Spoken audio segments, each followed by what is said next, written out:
Vatimpana etni pasteur Barbier Kristina.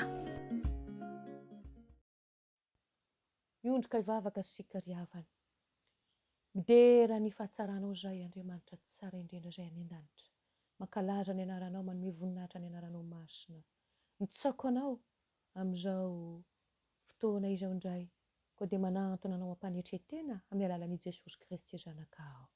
Mankasitraka Tompo amin'ity tombon'androm-pahavelomana nomenao anay ity, ary izany indrindra Tompo angatahanay isan'andro ny famondram-ponao mba hanasanao anay Tompo amin'ilay ranao soa ho afaka amin'ny tsy fahamarinana rehetra Tompo. Ary dia mba ho tanteraka aminay tokoa ny teninao fa vaozoka isa-maraina ho ianao ny famondram-poko aminareo, satria Andriamanitra tia anay tokoa ianao amin'ny fitiavana tsy mety levona. Fanahy masonao ampaherezo izahay, fanahy masonao ampianaro izahay, fanahy masonao toroy lalana izahay. Misaotra Jesosy amin'ny anaranao Jesosy Kristy avy any Nazareta no ametrahako an'izany vavaka izany. Amen. Miarabantsika amin'ny anaran'i Jesosy Kristy Tompo avy any Nazareta ry havana, ary ampitomboana amintsika lalandava ny fahasoavana ombam-piadanana avy amin'Andriamanitra Ray amin'ny alalan'i Jesosy Kristy Tompontsika, ary koa ny fampiraisana miaraka amin'ny fanahy masina. Ny lohateny vatsim-panahy izay omenantsika amin'ny teny ity dia manao hoe manome aina velona izay maty ny Tompo. Manome aina velona izay maty ny Tompo. Hojerevantsika ny epistily ho an'ny Korintianina voalohany. Korintianina voalohany toko 5:10, andinin'ny 5 amin'ny 30. Avy eo tsika dia mitsambikina any amin'ny andinin'ny 15 ka hatramin'ny 7:50. Hovakiana ary izany teny izany amin'ny anaran'i Jesosy avy any Nazareta manao hoe: fa izy hanao hoe atao ahoana ary no fananganana ny maty, ary tena manao ahoana no hisehoany? Fa izao no lazaiko ry rahalahy, ny nofo amandrà tsy mahazo mandova ny fanjakan'Andriamanitra, ary ny fahalovana tsy mandova ny tsy fahalovana. Indro zava-miafina no ambarako aminareo, tsy hody-mandry avokoa isika rehetra, fa vetivety toy ny indray mpimaso rehefa maneno ny trompetra farany, dia ovana isika rehetra. Fa ho tsofina ny trompetra, ary ny maty hatsangana tsy ho lo intsony, ary isika ovana. Fa ity mety ho lo ity tsy maintsy hitafy ny tsy fahalovana, ary ity mety maty ity tsy maintsy hitafy ny tsy fahafatesana. Fa rehefa mitafy ny tsy fahalovana ity mety ho lo ity, ary mitafy ny tsy fahafatesana ity mety maty ity, dia ho tanteraka ny teny voasoratra hoe ny fahafatesana no resena ka levona. Ry fahafatesanao, aiza ny fandresenao? Ry fahafatesanao, aiza ny fanindronao? Fa ny ota no fanindro ny fahafatesana, ary ny lalàna no hery ny ota. Fa isaorana ny Andriamanitra izay manome antsika ny fandresena amin'ny alalan'i Jesosy Kristy Tompontsika. Amen. Ry masonao, mana masinana amin'ny fahamarinana, ny teninao ny fahamarinana. Amen. Zavatra manaitra voalohany amin'izao teny izao dia amin'ny andininy 1:50 milaza hoe misy zava-miafina hozy izy. Ny zava-miafina izay ambaran'i Paoly eto dia ny fahamarinana fa hiverina, rehefa hiverina avy any an-danitra Jesosy ho an'ny fiangonana, ireo mpino izay mbola velona dia zao hovana avy hatrany ny vatany, ka ho lasa sady tsy mety ho lo ny sady tsy mety maty izany mpino izany. Ka na dia tsy takatry ny sain'olombelona aza ry havana, ny fanambarana ny fitsanganan'ny tena amin'ny maty dia tsy azo lavina mihitsy n'izany tompoko. Satria nahoana? Satria tsy misy zava-mahagaga izay tsy hain'Andriamanitra, ary amin'ny toy izany no ampisehoany ny mahatompo ny fiainana an'izao Andriamanitra ivavahantsika izao. Andriamanitra ry havana dia tsy mba toy ny olombelona ka misalasala na ho tanteraka ny teny alokany ny vavany na tsia, fa izy dia mahay manatanteraka izay ambarany ry havako, satria teny velona ny teniny. Hoy mantsy Jesosy zany no milaza an'izany. Avy ny andro hozy izy ary tonga ankehitriny izay andrenesany maty ozy ny feon'ny zanak'Andriamanitra ary izay mandreo ozy dia ho velona. Hitantsika zany tena zany any amin'ny Jaona 5:19 amby 20. Noho izany ry havana, ny fitsanganany maty ary dia manana an' Jesosy Kristy ho santatra. Zany hoe, hoy ny tenin'ny Tompo hoe satria velona ozy izy dia velona koa ianareo. Zany nambaran'ny Tompo amintsika koa dia hiavaka ho roa zany. Ny fitsanganana amin'ny maty ry havako dia ny fitsanganan'ny marina izany sy ny fitsanganan'ny meloka. Ka manambara amintsika ary zany fa ny marina dia ho amin'ny fitsanganana ho fiainana feno fahasambarana, fa ny meloka kosa dia mazava ho azy fa ho any amin'ny fitsanganana ho fanameloana. Hoy Jaona 5:7-20 ka hatramin'ny 7:20 any. Ary dia zao ary ry havana tokony mampieritreritra antsika. Itsika izay mpino milaza fampanaradian'Andriamanitra. Tokony ho tsaroantsika ary ankehitriny.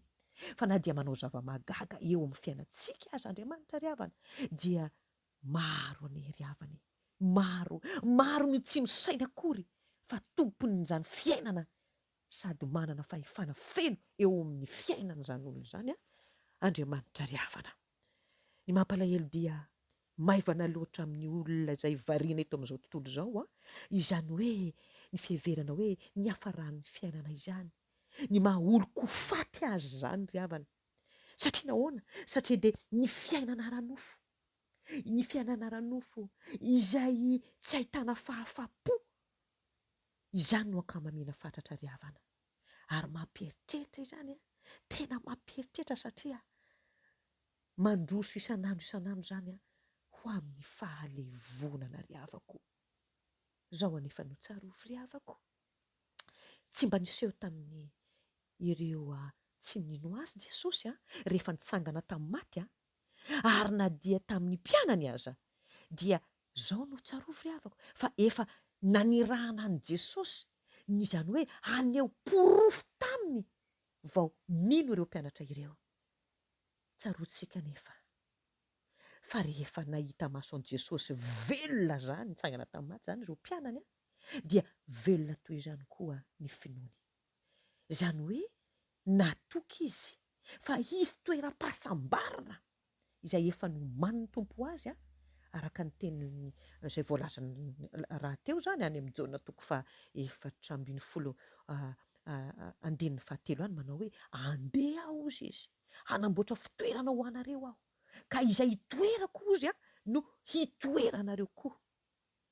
Havako Andriamanitra tsy Andriamanitry ny maty fa any velona. Ary isan'ny teny izay tena hoe mavesa-danja tokony ho latsaka ao anatin'ny fotsika izany. Izany hoe ny fitsanganana tena maty izany satria ny antefa eo ny fanantenantsika ry havana. Ka raha lazaina ry havako fa hitsangana ny maty any am-pasana rehefa mandre ny fiantsoana dia manambara izany fa ain'Andriamanitra no manome aina velona izay maty. Aza indrindra na tonga ny lohatenin'ny vatsim-panahy io hoe manome aina velona izay maty Andriamanitra. Izany asa fanamelomana ny maty izany ry havako dia tsy mba zavatra andrasana any aoriana izany na mbola andrasana lavitra be izany, fa asa efa natombok'Andriamanitra efa ela be izany ary mbola mitohy izany ankehitriny ry havako. Ary tsy hafa izany fa fiantsoan'Andriamanitra ny mpanota izay maty fanahy ho tonga ry havako malala ho tonga olom-baovao rehefa mibebaka izy ka voavela heloka. Noho izany ry havako, fiainam-baovao ary no iaina ny olom-baovao ao amin'ny Kristy. Azany na tonga ny tenin'Andriamanitra milaza hoe fa efa tafafindra niala tamin'ny fahafatesana ho amin'ny fiainana izy ozy ka velona ho an'Andriamanitra.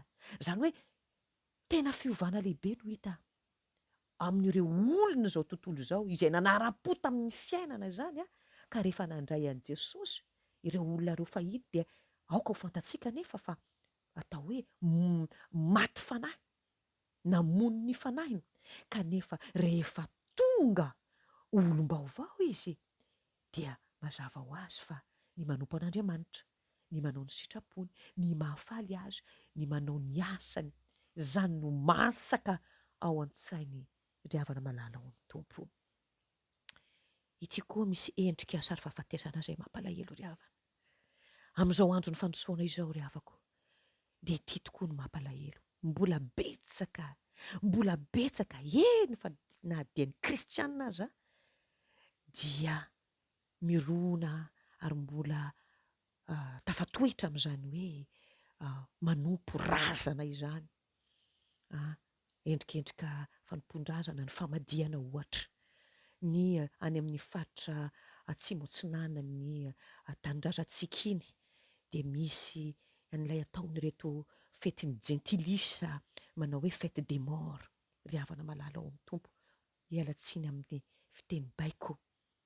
Ary amin'izao andro mandroso izao koa, indrindrandrindra aty amin'ny firenena mandroso ry havana aty ampitan-dranomasina. Eny fa na dia ny zazakely aza ry havana. Na dia ny zazakely aza dia ampianarina an'izany hoe fanompoana ny maty izany ry havana. Ampianarina an'izany hoe manome voninahitra ny endrikendrika fahafatesana amin'ny fiainana izany. Izany ilay antsoina zareo amin'ny teny anglisy manao hoe mankalaza ny Halloween. Ry havana malala ao amin'ny tompo. Mamporokoditra izao fiainana izao ry havako. Aoka antsika kristiana hijoro. Aoka antsika hieritreritra hoe mitododo ho aiza ary isika izao ry havana, raha izany no mitranga. Mitododo ho aiza isika izao raha isika kristianina koa no mbola manatanteraka an'izany ry havako. Sarotra ny fiainana ankehitriny. Nefa ry havana, raha ny fanompon-drazana no heverina dia tsy marina zany anie, fa misy anie ry havana izany hoe fahavelomana ao amin'i Jesosy Kristy izany. Ary te hilaza hoe tsy nisy ny fitsanganana amin'ny maty ry havana, satria mbola manompo ny maty ihany ry havana. Mampatahotra ry havana fa betsaka tokoa ny tena hoe manana fatahorana, maro ny hoe mihevitra sao hanatsiny amin'ny razana, fa tsy mihevitra ary tsy miraika akory ny hoe hanatsiny ao anatrehan'Andriamanitra. Tsisy ny fatahorana an'Andriamanitra raha manatanteraka an'izany. Kanefa ry havana, iza no manana ny fahefana? Iza no manana ny fahefana ry havako? Andriamanitra dia afaka manome ary mamelona ny efa maty, fa ny maty ahopasana ry havako tsy mba manana fahefana amin'ny velona na dia kely akory ange aza. Aoka ho tsaroantsika izany. Ka ny tautaom-poana momba ny razana, ny faty ry havana dia izao, dia vokatry ny finonom-poana izany, vokatry ny fahakelezana, ny finoantsika izany, ary tsy firarahintsika, izany hoe ny fitsanganan'i Jesosy Kristy tamin'ny maty izany. Ary izany no manjaka ao amin'ny sain'ny maro ankehitriny ry havako malala ao amin'ny tompo. Eny ry havako, raha mba raisinao tsotra izao hoe karandoha tsy mivolana, izany hoe karandoha tsy miteny, dia fantatrao mazava tsara fa tsy manana fahefana amin'ny velona mihitsy ry havana ny maty. Fonako aminao raha nampihetsika nandona ny fonao izao fa ny fahamarinana dia tsy maintsy toriana satria hatombotra ny andro ry havako. Ry kristianina malalo, raha mino marina ianao, araka ny fanekem-pinoana izay tonontsika amin'ny vavantsika ao am-piangonana, dia izao tsy ampifangaro mihitsy tsika ao am-po ny tahotra an'Andriamanitra sy ny tahotra ny razana ry havana. Ary dia izao tsy aro fa tsy miankina amin'ny razana ny fiainanao, fa amin'ilay Andriamanitra tompo sy mpamelona anao ry havako malala ao amin'ny tompo. Noho izany dia ankino aminy ary ny fiainanao rehetra, ny adi-panahinao rehetra, fa aza makany amin'ny fasana ka hiteny amin'ny ataontsika hoe no olona tsy afaka hiteny intsony na hiaino anao intsony amin'izao fiainana izao, fa izao apetrao amin'i Jesosy ilay nitsangana tamin'ny maty ny fitokisanao rehetra, fa izy mahalala izay tena mahasoa anao. Fa Andriamanitra ry havana dia Andriamanitra tsy Andriamanitry ny maty sanatria, fa an'ny velona Kristy. Ka ny endrikendrika fahafatesana amin'ny fiainantsika ry havako dia ho velomina izany raha mahatoky azy isika, raha miara-belona miaraka amintsika. Hoy ny teny ny vatsim-panahy, ny lohahevitry ny vatsim-panahy amin'ny teny io ty hoe manome aina velona izay maty Andriamanitra. Ho tanteraka amiko sy aminao anie izany teny izany, ka ho hitan'ny tompo amintsika tokoa zany hoe endriky fahavelomany Kristy amin'ny lafim-piainantsika rehetra mba andehanantsika hatrany araka ny sitrapony. Ho tahiana zany teny zany, azy rery ny voninahitra atsika ny fahatahorana an'Andriamanitra. Amen. Hivavaka isika. Tsy mitsahatra anao Jesosy, manambara ny fahamarinanao, satria betsaka mantsy ny lalana mety heverinay, indrindra izay kristianina, fa lalana mahitsika nefa mitondra anay any amin'ny fahaverezana sy amin'ny fahafatesan'Andriamanitra.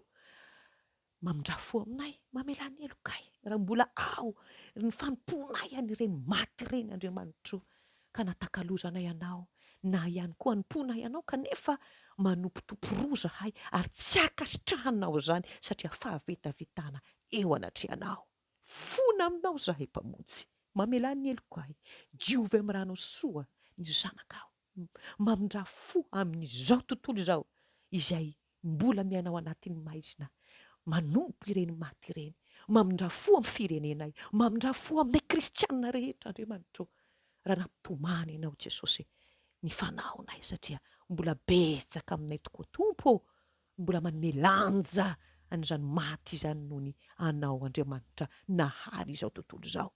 Koa tahion'ny tsirairay avy Jesosy, indrindrandrindra anatin'izao vaninandro novambra izao, tompo malala, ankalazan'ny maro zany hoe fetin'ny maty zany, mba asehonao tompo ny fahamarinanao, ary aseho hoe tompo fa Andriamanitra velona ianao rery no tokony ho tomponay, ary ianao rery no tokony andohalian'ny lohalika rehetra sy iberan'ny lehilahy rehetra, dia ho voninahitry ny anaranao tompo, ny andovanay ny fiainana mandrakizay.